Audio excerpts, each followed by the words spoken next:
मुसलमानों की हुब्बुल वतनी पर शक करने वाले मुल्क को कमजोर कर रहे हैं। फिरका परस्त ताकतें मुल्क को बर्बादी की तरफ ले जा रही हैं। मौजूदा हालात में सेकुलर पार्टियों को मजबूत करने की जरूरत है। टुमकुर में जेडीएस के अक़लियती कन्वेंशन में जम्मू कश्मीर के साबिक वज़ीर आला फारूक अब्दुल्ला ने इन ख्यालात का इजहार किया।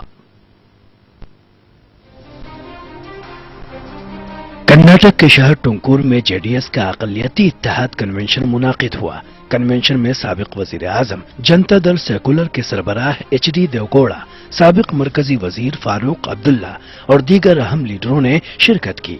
इस मौके पर मुल्क की मौजूदा सियासी हालात और अक़लियतों के मसाइल पर गुफ्तगू हुई।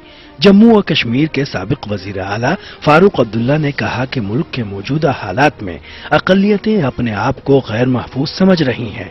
फारूक अब्दुल्ला ने कहा कि मौजूदा हिंदुस्तान महात्मा गांधी के ख्वाब की ताबीर नहीं है। उन्होंने कहा कि मुसलमानों को हिंदुस्तानी होने का सबूत पेश करने की कोई जरूरत नहीं।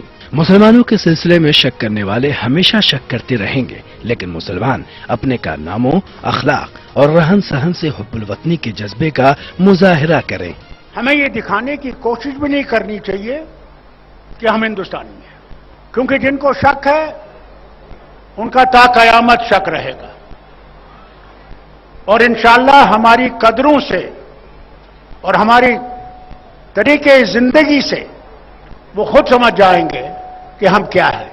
अक़लियती कन्वेंशन में जेडीएस के सरबराह एचडी देवगौड़ा ने कहा कि उनकी पार्टी ने हमेशा अक़लियती हुकूक के लिए आवाज उठाई है। कर्नाटक में मुसलमानों को 4% रिजर्वेशन को उन्होंने नाफिज किया था, जबकि कांग्रेस लीडरान वीरप्पा मोइली का नाम लेते हैं, जो बेबुनियाद है। इजलास में जेडीएस के रियासती सदर एचडी कुमार स्वामी ने कहा कि कांग्रेस मुसलमानों को गुमराह कर रही है और फिरका परस्त ताकतों को खुली छूट दे रखी है। जेडीएस अक़लियती शोबे के रियासती सदर मुईतुल अल्ताफ ने कहा कि अक़लियतों की फलाह बहबूद और तरक्की जेडीएस से ही मुमकिन है।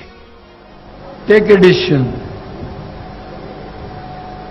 You want to bring Janata Dal, yes, it is a secular party. तो अहम चीज जो कुमारस्वामी साहब ने जो वादा किया मुसलमानों से कि सच्चर की रिकमेंडेशन जो है और जिनके सजेशंस हैं वो इम्प्लीमेंटेशन करेंगे अगर हमारी सरकार आती है। और किसानों के लिए मुसलमान किसान भी हैं कि उनके जो कर्ज जो माफ करना है कि 24 घंटे के अंदर उनका कर्ज माफ किया जाएगा। कर्नाटक में असेंबली इंतखाबात करीब आ चुके हैं। सियासी पार्टियां अक़लियतों के इत्तेहाद की बात कर रही हैं। कांग्रेस के बाद जेडीएस ने अक़लियती इत्तेहाद कन्वेंशन मुनाकिद किया। इस तरह कांग्रेस, जेडीएस और बीजेपी समेत सभी पार्टियां मुस्लिम वोटरों को अपनी जानिब खींचने की कोशिश कर रही हैं। ईटीवी न्यूज के लिए बेंगलुरु के टुमकुर से रऊफ हल्लो की रिपोर्ट।